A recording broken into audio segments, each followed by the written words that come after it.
Hello बच्चों, चलिए प्रश्न को देखते हैं। प्रश्न है, आयन द्विध्रुव अन्योन्य क्रिया क्या होती है तथा यह जल में किसी आयनिक ठोस की विलेयता के लिए किस प्रकार उत्तरदायी है। तो चलिए बच्चों, यहाँ पर इस प्रश्न की मुख्य अवधारणा देखें। मुख्य अवधारणा,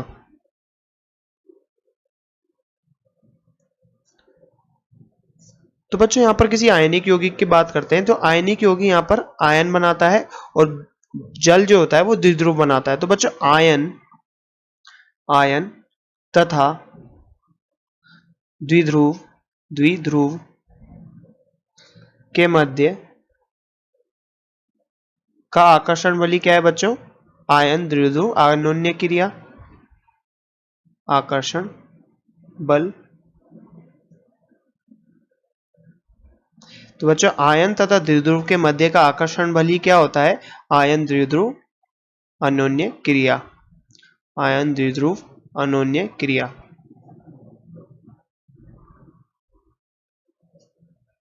तो बच्चों यहाँ पर बात करें किसी आयन की, मान लीजिए यहाँ पर एक आयन है ये, और ये एक यहाँ पर द्विध्रुव है, द्विध्रुव। तो बच्चों यहाँ पर आयन और द्विध्रुव के मध्य ये आकर्षण बल लगता है, ये आकर्षण बल, आकर्षण बल। तो बच्चों यहाँ पर ये आकर्षण बल लगता है, इसे हम क्या कहते हैं? आयन द्विध्रुव अन्योन्य क्रिया।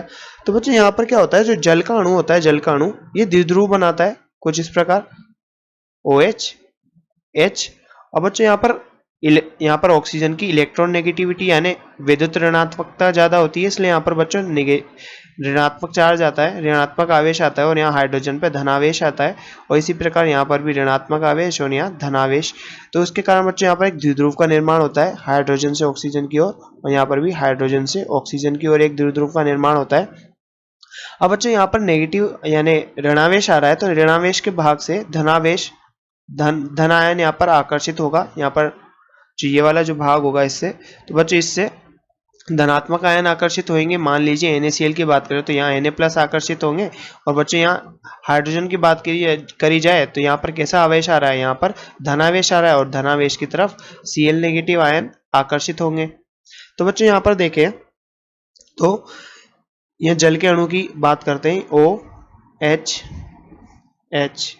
बच्चों NaCl के एग्जाम्पल की बात करें, उदाहरण की बात करें तो NaCl बच्चों Na+ जल में डालते ही Na+ प्लस Cl- में टूटता है। तो बच्चों जैसे हम इसको जल में डालते हैं तो किसमें? Na+ और Cl- में जुड़ता है। तो इस साइड H2O का जल का ऋणात्मक भाग Na के पास आसपास आकर्षित होगा बच्चों, OH कुछ इस प्रकार।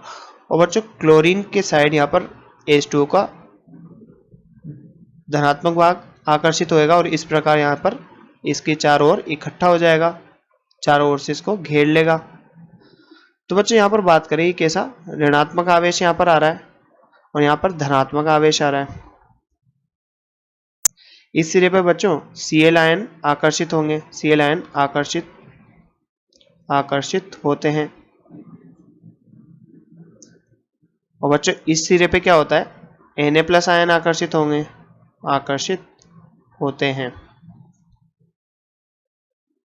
और बच्चों इस आयन और इस द्विध्रुव के मध्य जो आकर्षण बल होता है, और इसी आकर्षण बल को बच्चों हम आयन द्विध्रुव आकर्षण अन्योन्य क्रिया कहेंगे। और जितना ज्यादा बच्चों इनके मध्य आकर्षण बल होगा, या फिर हम कह सकते हैं जितना ज्यादा आयन द्विध्रुव आकर्षण होगा, आयन द्विध्रुव आकर्षण होगा,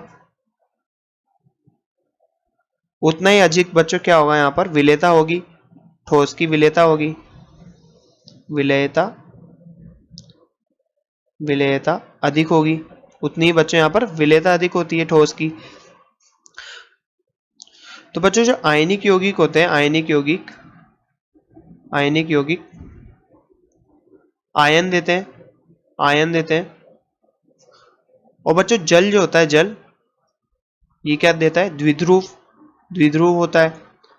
और इनके मध्य जो बच्चों यहाँ पर अन्योन्य क्रिया होती है, यही आयन द्विध्रुव अन्योन्य क्रिया कहलाती है। और ये जितना ज्यादा अधिक होगा, ये क्या होता है बच्चों? आकर्षण बल, आकर्षण बल। और बच्चों इसे क्या बोलते हैं? आयन द्विध्रुव आकर्षण बल, आयन द्विध्रुव अन्योन्य क्रिया होती है, अन्योन्य क्रिया। और बच्चों ये जितना ज्यादा अधिक होगा उतनी ज्यादा इसकी विलेयता होगी। तो बच्चों यहाँ जैसा कि हमसे प्रश्न में पूछा गया था, आयन द्विध्रुव अन्योन्य क्रिया क्या है, ये जल में किसी आयनिक ठोस के लिए विलेयता के लिए किस प्रकार उत्तरदायी है। तो बच्चों हमने यहाँ पर देखा कि आयन द्विध्रुव अन्योन्य क्रिया क्या होती है और किस प्रकार विलेयता के लिए उत्तरदायी होती है। तो बच्चों आशा करते हैं आपको प्रश्न समझ में आया होगा। धन्यवाद।